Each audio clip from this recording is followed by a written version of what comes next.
Hi guys, welcome to Full Time Devils. I am Adam McKola. Today I am joined by Mr. Stephen Howson, Statman Dave, and Chief Writer at Squawker Mo Butt has joined us as well. Thank you for joining us, lads. Remember guys, this is the Manchester United Everton preview. Cannot wait for the game on Sunday. Another crucial game for Manchester United.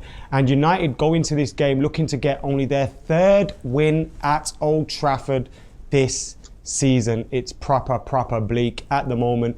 We're going to come to Mo first. We haven't had you on for a while. Now today's first topic is a quarter season review, because at halftime in this game it will mark 25% of the league campaign has gone. So what's your thoughts on the season so far, Mo?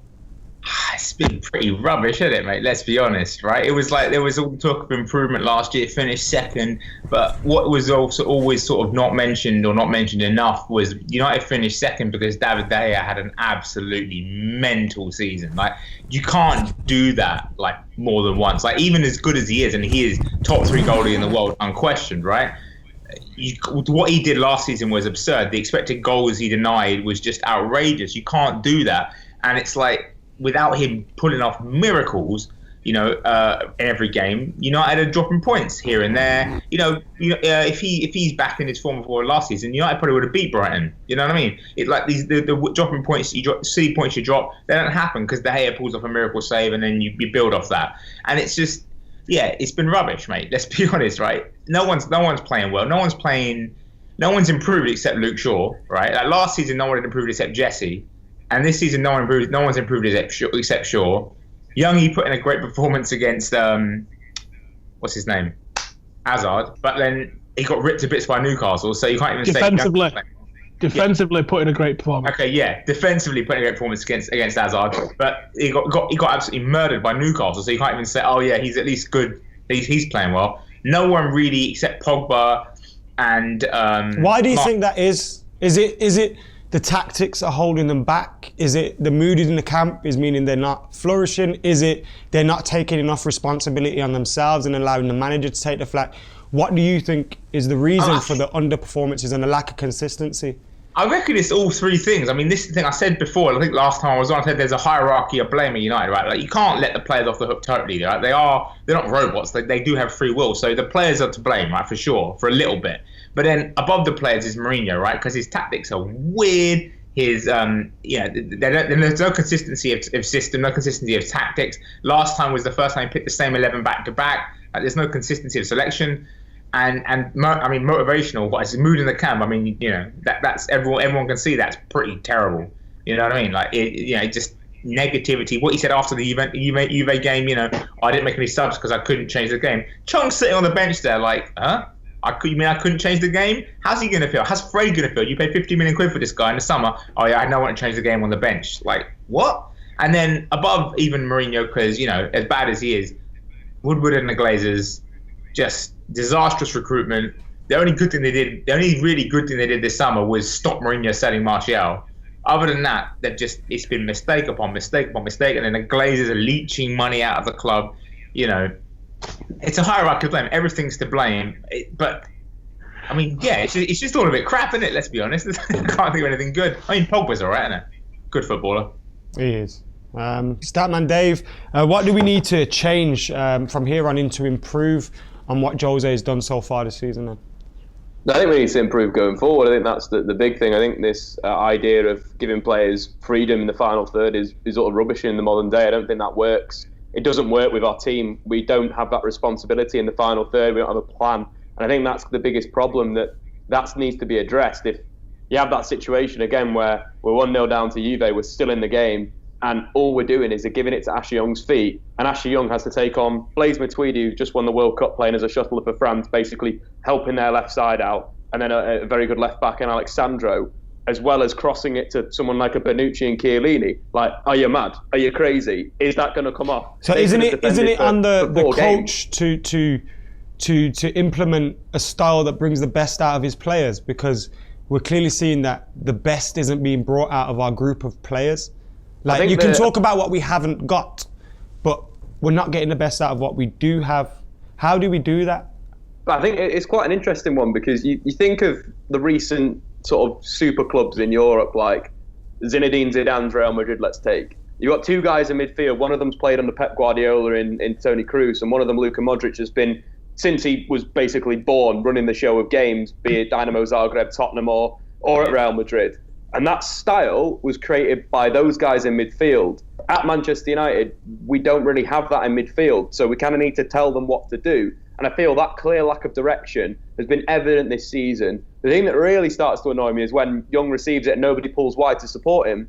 What do you think he's going to do? Do you think he's, at 33 years old, is he going to beat two players and then get a good cross in? Like, he nearly did it. But at the same time, there's no idea of a plan. Anthony Martial, the ball didn't go to him enough against Juve. Why is that not part of the plan? Anthony Martial is in unbelievable form right now. Why are you not literally receiving it in midfield, playing it out left? Sure, on the overlap. Why every time are we going right? You look at the United, the stats, the pass maps, whatever, very, very right-sided. And you're thinking our best side at the moment is the left side. So why are we going down the right consistently? That falls on Nemanja Matic. That falls on Paul Pogba for not being able to play without a system. And that's the thing. United need to develop a system when they've got the ball. Weird tactics, whatever you want to call it, it's in attack that United have the problems. Defensively, there's issues there maybe because of the quality of player, but you look at the performance of someone like Victor Lindelof against Juventus, fantastic. But at the same time, going forward, United lack a direction, they lack ideas, they lack everything. Like, what are United? Like, how are they finding Lukaku, who we're going to talk about in a sec? Like, what is their plan with Lukaku? They don't have one, and that's the worst thing about it. Who is it up to then to get that plan, Stephen Howson? And so far, what do you think of what we've seen? And Mo nailed it, mate. Mo nailed it a few weeks ago when he was talking about the hierarchy of blame. There is a hierarchy of blame. The players take a bit, the manager takes a bit, the Glazers take a bit, and Woodward takes a bit. Now, I see people saying the Glazers weren't on the team. They didn't pick they weren't on the pitch, so how are they responsible? Well, by the same rule, how is Jose Mourinho responsible then, if that's the logic that you're using? Now, obviously, Jose Mourinho sets the team up differently, so he's a little bit more responsible, but you can't just say those on the pitch are responsible. You can't just say the manager's responsible. There's individual errors that players are making that make no sense. Now, Dave says he thinks we're all right defensively. I disagree. I think this season to last season, our defence looks terrible, but we are more attacking. That's why I'm questioning what's going on in the backroom staff, because we've seen Jose Mourinho part with Rui Faria, and I don't know the impact that that's had, and I think we might be finding out. Is that why we're a little bit more attacking? Was that something that was Faria's responsibility? Was preparation Faria's responsibility, which is why we're now seeing us asleep in the first half of games, but we improve? Does that mean the video analysis is quite good and we can actually identify what's going wrong and improve that in the second half? I don't know what's going on with any of these things, but what I will say is individual errors and the mistakes that we're making as a football team at the moment when we're defending is shocking. We've conceded more than we've scored, and we've scored only one less than Liverpool. Like, you've got to look at, if you just use them as an example, they've conceded 3 goals to our 16. And if you look at all of the goals, you can go, oh, he just lost his man. But it's happening far too often. We're seeing so many times. So where does the organisation come from then? This is what I'm asking. Can you just blame that on the fact that we haven't bought a centre half? Or does something need to be done on the training field? Because a lot of Manchester United fans watch Manchester United and they think, what the hell are we doing every week? Well, you've got to say, Andy, you look at the sheer numbers from last season, and it isn't. Yeah, David De Gea's not having what he had last season, but it's not just that. It's who's picking up some of these runners. The goal that we conceded against Chelsea in the last second was quite reminiscent of the goal that we conceded against Juventus on Tuesday night. So what?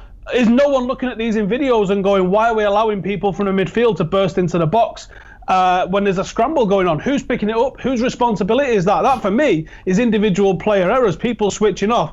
And yeah, that might be a leadership on the pitch thing. That might be a training thing. There's just that much wrong at the moment that you can't go, if we fix that one thing, we'll be sweet. Yeah, the thing with the defence is, if you look at it, Lindelof played really well against Juve, but what you can see with Lindelof is, even playing well, he's not like the leader defender. He's the Vidic. He's not the Rio, right? So it's like you look at Sweden when he plays really well. He plays next to Granqvist, who's an organizer, who's a leader, right? And so the reason why Van Dijk has been so good for Liverpool, for example, is not just because he's a great defender, because he is a great defender, but he's an organizer. So he organizes the whole backline, gets them all doing their thing, and that's why Liverpool have got a really good defense now.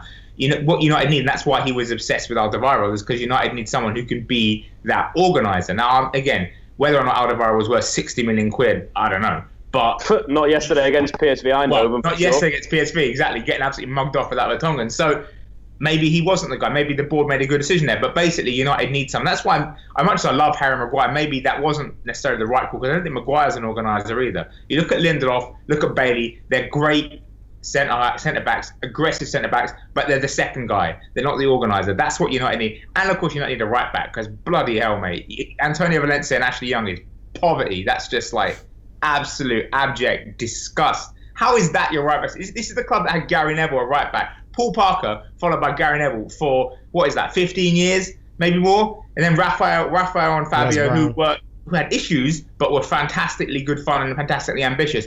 United even got a great seasons out of John O'Shea and Wes Brown at right back, man.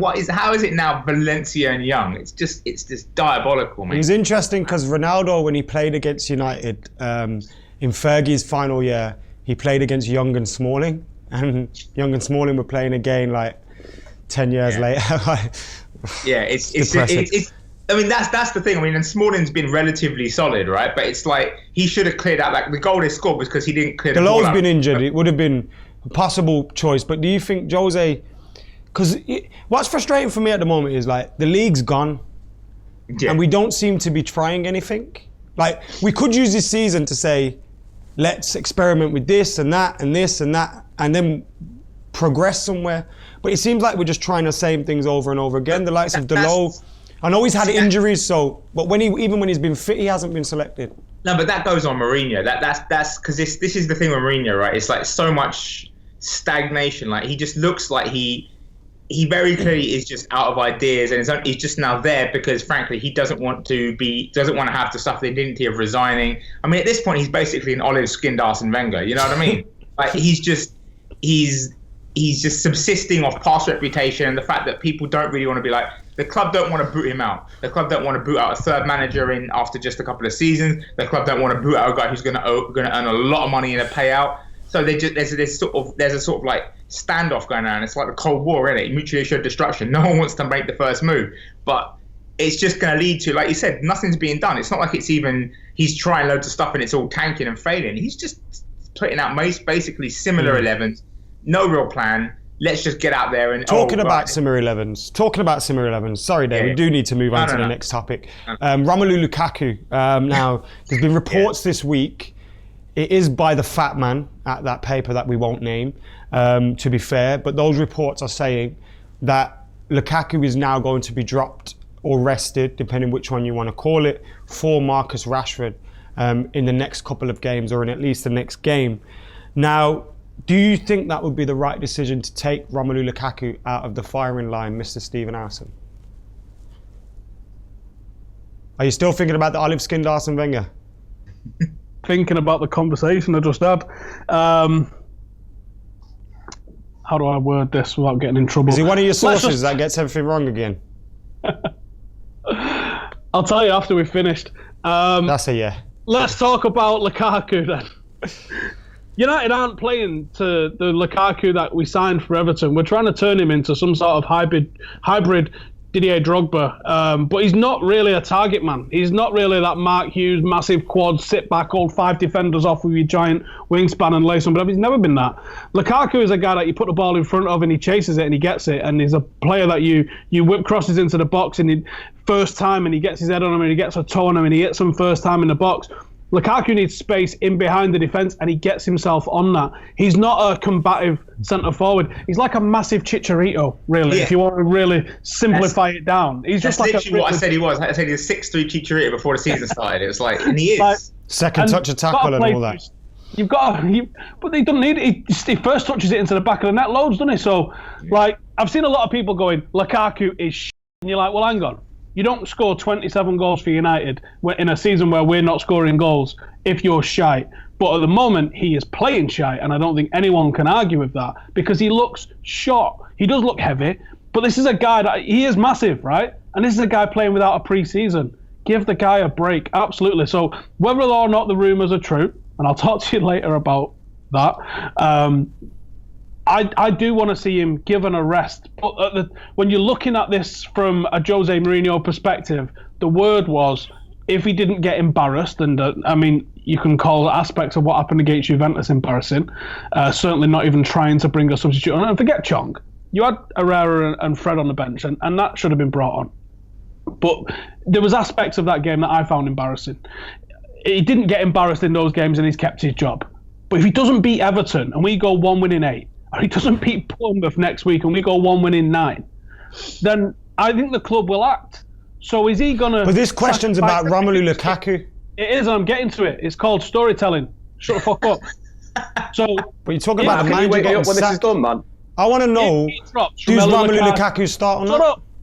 If he drops Romelu Lukaku for Everton, he has to change up his whole style of play, which is predicated on Lukaku trying to be some sort of Drogba figure that he isn't. Then United don't have a plan B that we can automatically default to. If we put Marcus Rashford as a number 9, we're going to be asking him to play with his back to goal, and he can't do that.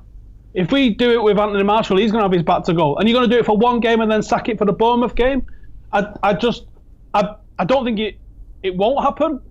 And I won't be surprised if it does happen, but I don't think it's a very astute thing to do, especially when Jose's walking on eggshells with terms of his employment as well. Is this a repeat of what we saw with Zlatan Ibrahimovic, where Jose basically played him week in, week out and eventually broke him, Statman Dave? I think it's similar in a way. And we're seeing similar with Matic as well, if you want to discuss Matic at the same time. Yeah, no, but at the same time, I think Romelu Lukaku's getting a lot of stick from people, and you look at some rightly or wrongly? In a way, I'd say part rightly, but part very wrongly. Like, nobody's getting him the ball.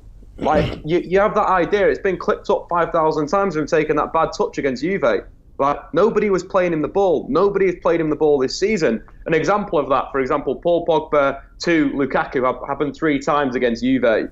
You flip that versus a team that plays with a centre-forward, that gets the centre-forward involved and they play good football in Tottenham. Eriksen to Harry Kane, again in the Champions League against PSV, 9 times. You're just literally not getting him the ball. The most frequent pass combination for Lukaku this season has probably been David De Gea. Does that not tell you something about what's wrong here? That we're not playing it to his feet. If Lukaku comes off a centre-half and receives it in between the lines, he's usually very good at bringing it under. Something I spoke about before. If he's got pressure on his back, then his first touch isn't as good as it could be. But you're literally not helping the guy. He's having no ball. He's snatching at chances. The man needs a rest. Let's be honest with ourselves. The man just needs a bit of time off. And I'd love to see Marcus Rashford playing as a number 9 for United. I'm sticking with you here, Dave, because I'll come back to me. But people in the comments are going to say to me, I'm directing this in order to get my agenda out there. I'm trying not to. I'm trying not to, like, but every time I hear you or Howson or Mo or whoever say something, ultimately it comes down to being able to get the best out of them. So have we got a problem then if our manager isn't able to identify the way or isn't willing to play a way where he will get the best out of his players, not just Romelu Lukaku, but other players in the team too? Because we're seeing Romelu Lukaku suffer for it. We saw McTominay dashed in at centre-half. That could have destroyed his career. Like, we are seeing things which, yes, the player may be out of form, but it could potentially be a manager that is playing him and it's not the best for him. But like, it comes to that full circle of what I was initially talking about, of having a lack of an attacking structure. Like, what you do with a target man when you're a ball-playing side is you fire balls into his feet, he lays it off, you get in between the lines. United just don't do that. Look at any of the good teams that play a big guy up front. Hoffenheim are a great example of that. Through whichever Nagelsmann team you want to look at, always has a target man in there. Why are they so attractive? Because they fire it quick from centre-back to the striker, get in between the lines, and then they've got a situation where they can create goals and chances. Like, United aren't doing that.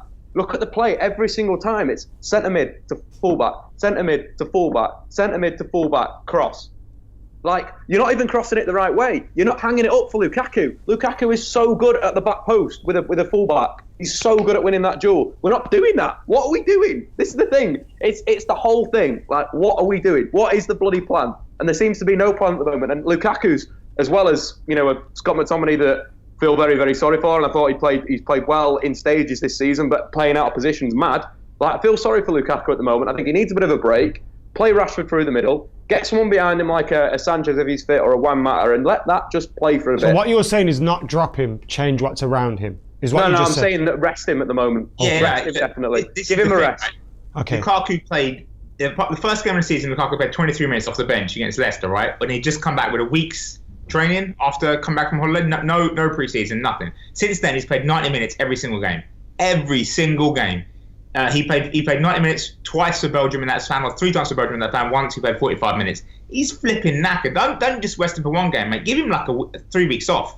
Like, Fergie used to send like Rooney or Van Nistelrooy away for like a little winter break. Send Lukaku away, bruv. Don't even bring him back till December. He needs a proper rest and a proper like introductory training session, a pre-season of his own, a personal pre-season, and then he'll come back and then we'll see the best of him. And hopefully by then Mourinho will be gone and he'll have a proper manager. So it's not just with him as well, though, because the entire forward line looks disjointed at the moment. Yeah. And I think a lot of it is the way we're playing. I disagree with what you were saying earlier, Dave, about how we play to the right all the time. Matic passed Rashford the ball 0 times on Tuesday night. I don't think Matic completed a pass, though. He went to the left 14 times for Marshall and like 9 times for Luke Shaw. It wasn't going over there. But it's the way those players are receiving the ball. Why aren't we putting the ball in front of because Rashford did look terrible on Tuesday night. But when you look at how he's receiving the ball, and there was a period of about 10 minutes when we was dominant in possession, around the 70th to the 79th minute mark, when United was trying to get back into this game and trying to get a goal. And so many times you see the likes of Rashford in possession and he's looking up and there is no movement. And it's not just when he receives it, but it's when everyone's receiving it. Complete lack of movement. And we're not putting the ball in front of him. If you put the ball, you get Marcus Rashford shoulder to shoulder with any fullback in world football and you fire a ball 20 yards behind him and let them go and chase. It's not even fair. The amount of times that Rashford is winning that duel because of the acceleration on the guy. That's all we've got to do. But what we'll do too often is we'll play it to his back foot, or we'll play it to him where he has to come short for it. And we're static and we're still. This team is set up to get in behind defensive, but we don't play like we want to get in behind defenses. We try and suffocate them like we're playing tiki-taka, but we don't play tiki-taka. It's one of the most disjointed systems I've ever seen. So your point there, Howson, about playing to Anthony Martial, Matic played it to Pogba 13 times, which was the highest combination. So Matic is playing it to Pogba, Pogba's playing out to Young 10 times, the highest combination between Pogba and someone.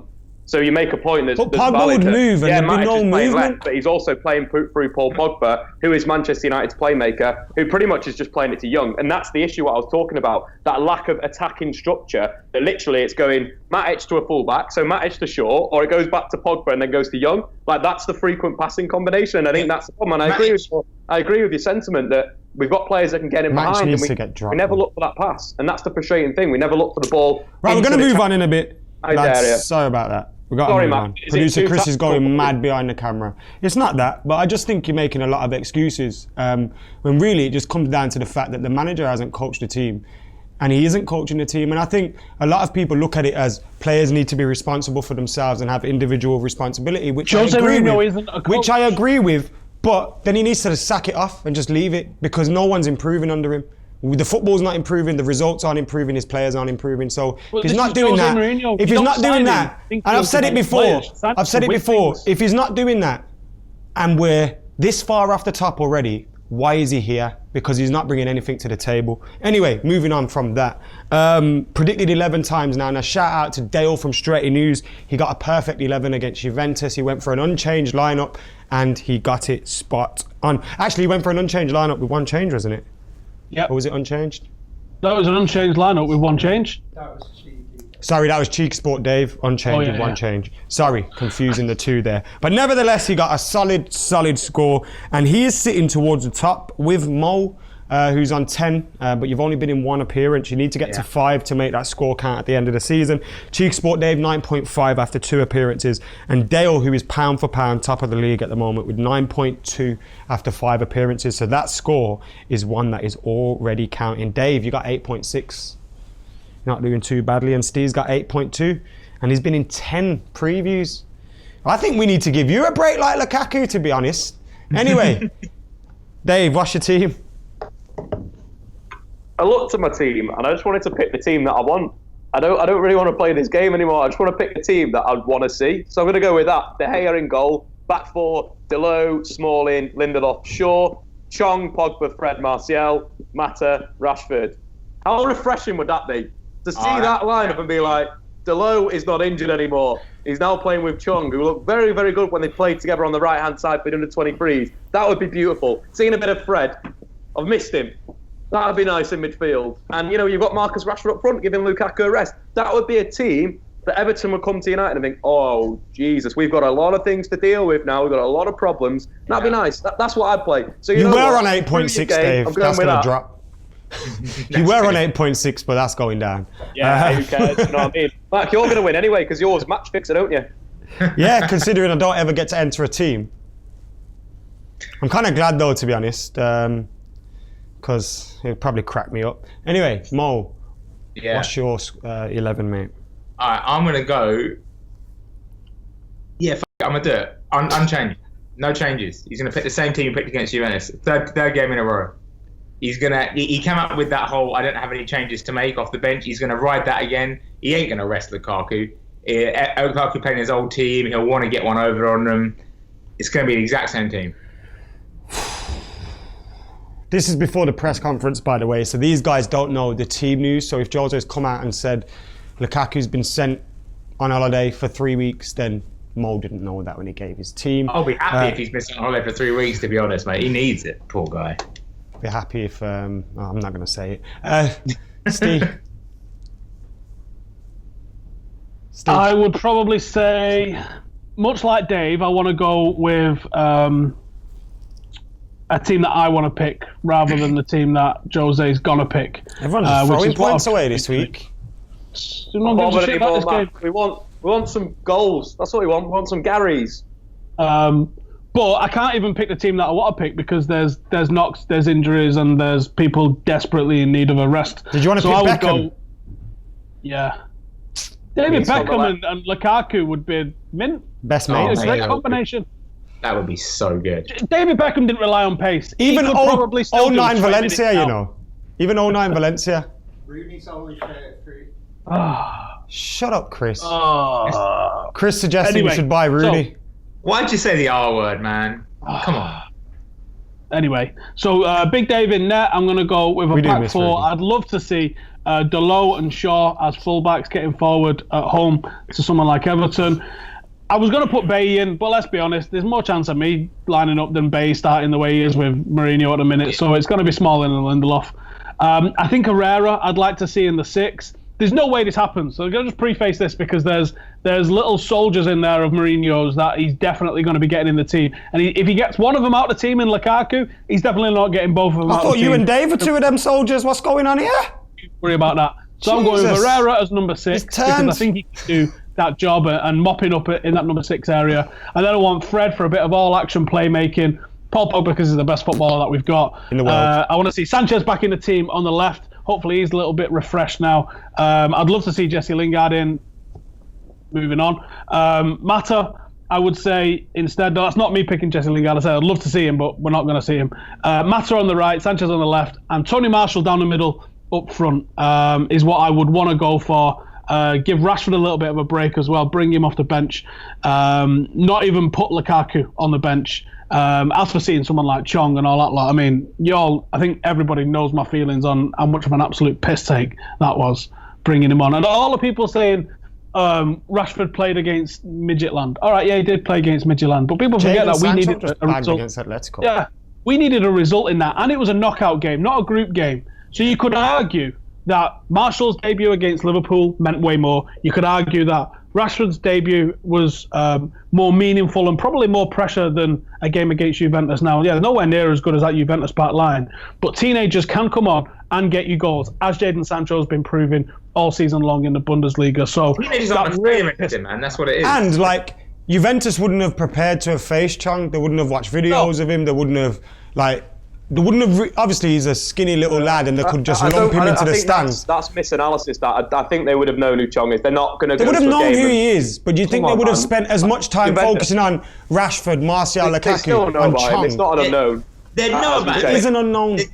They know about him, but the thing is, what I see is the teenagers is they're not afraid of anything. They're kind of dumb like that. They think.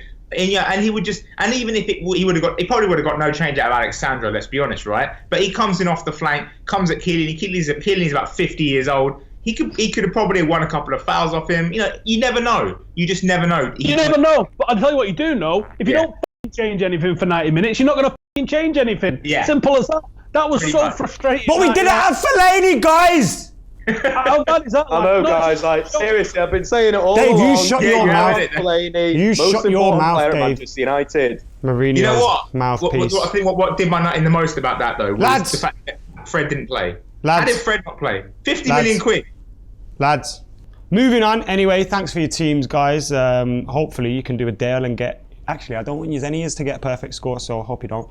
Moving on to the opposition. Marco Silva's Everton. They've made a few tactical changes in recent weeks. What do you know about them, guys? We'll come to you, Steve. You haven't been first today, have you? I haven't been first. Richarlison stopped scoring for a bit when he was banned. Aside from that, I think they play decent football. I think there's not just Richarlison. I think playing Richarlison alongside someone like Gylfi Sigurdsson has actually started to get the best out of him because he looked turd for them last season.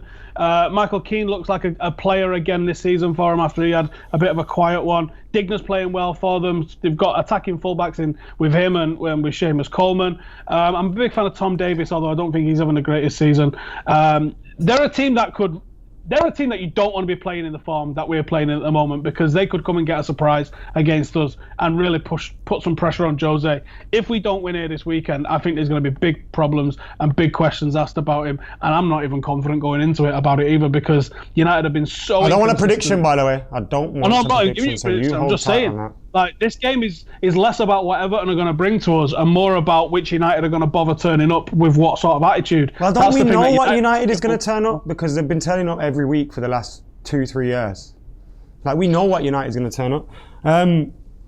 Opposition team... Everton they're really well organised under Marco Silva. There's a reason he bought 3 Barcelona players. He's trying to create a system, right? Andre Gomez, shocking at Barcelona, didn't have the confidence, the mental strength to deal with that. He admitted it, right? But Everton are a smaller club, much less pressure. That's where he's going to shine. You saw him do it at Valencia as well, if you watch La Liga. He's a really, really good footballer. And you watched him against Palace, right? He didn't do anything fancy. He just got the ball, kept it moving, kept circulating the ball, the kind of thing that Man United would really, be good to have a player out of Man United. Didn't do anything fancy, just kept getting the ball to the playmakers. Gylfi Sigurdsson really benefited from it. So did Bernard.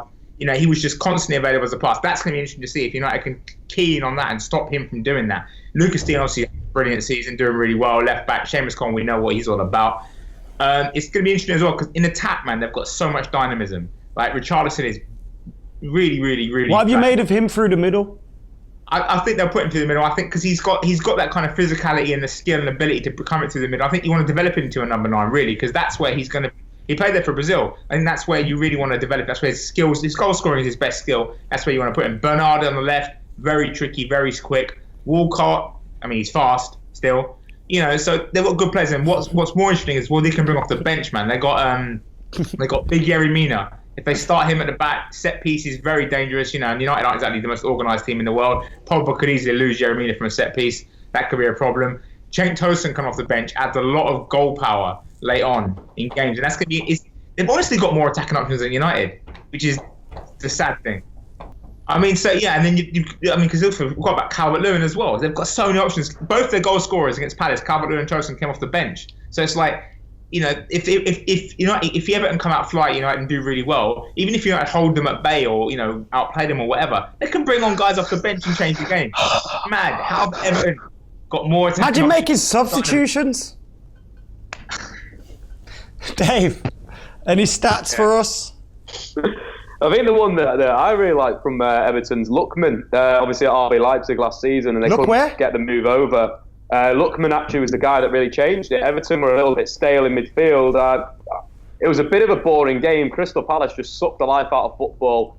We've seen that a bit this season. Lookman was the guy that whipped the ball in for the first goal for Calvert-Lewin. So whether there's a rotation there from Silva to maybe push Richarlison out wide again, maybe play Calvert-Lewin through the middle, Lookman on the right-hand side, I could kind of expect that because the impact was pretty big. He was direct. He got a cross into the box and a goal. So that's what I kind of see. But this Everton team, as Mo said, there's a lot of interchanges, a lot of good play, and Digne could provide some width on the left-hand side. So could be a good game of football. A coach that coaches. Who'd have thought, eh? Huh. Right then, score prediction time, ladies and gentlemen. This is the time where we get everybody at home pumped up for this game, expecting goals, and then left disappointed. That's what we do here. But score prediction time.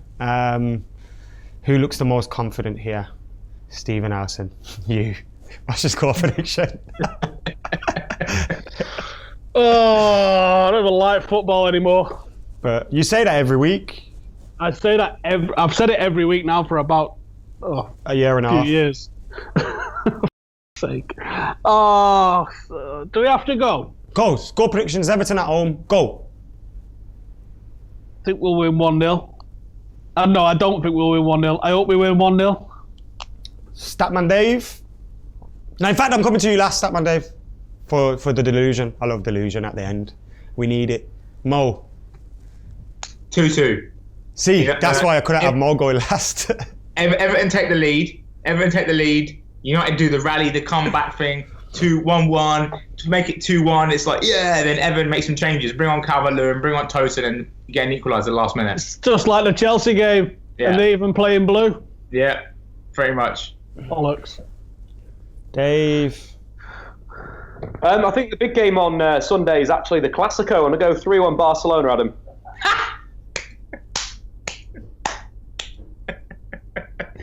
Dave. Yeah, positivity. What time's that on? Score prediction, Dave. I told you 3-1. You need to say we're going to win 4-0. I told you 3-1. We're going to win. Paddy Crerand won't have you on again. Well, no, man. 3-1 United. Simple. I like it. I think United are going to win this weekend. I don't think it's going to be easy or pretty, but I do think Manchester United are going to win. Tony Marshall's going to score again, as is Marcus Rashford, and it's going to be 2-1 to Manchester United. Yes, ladies and gentlemen, we're going to win a home game. We're going to be ninth. We're going to be ninth, says producer Chris enthusiastically from behind the camera. And that, guys, has been a Manchester United vs Everton preview. Thank you to Mr. Stephen Howson. Thank you to Statman Dave. And thank you to Mo for joining us as well. Their links to all their things that they're doing are below. So make sure you go and check those out. And for now, guys, we will be back on Sunday with all the reaction from the game. Team news, post-match reaction, fan cams. These lot will jump on. It's going to be great. So make sure you're keeping it locked for more. I've been Adam McKola. These lot have been legends. We're gone.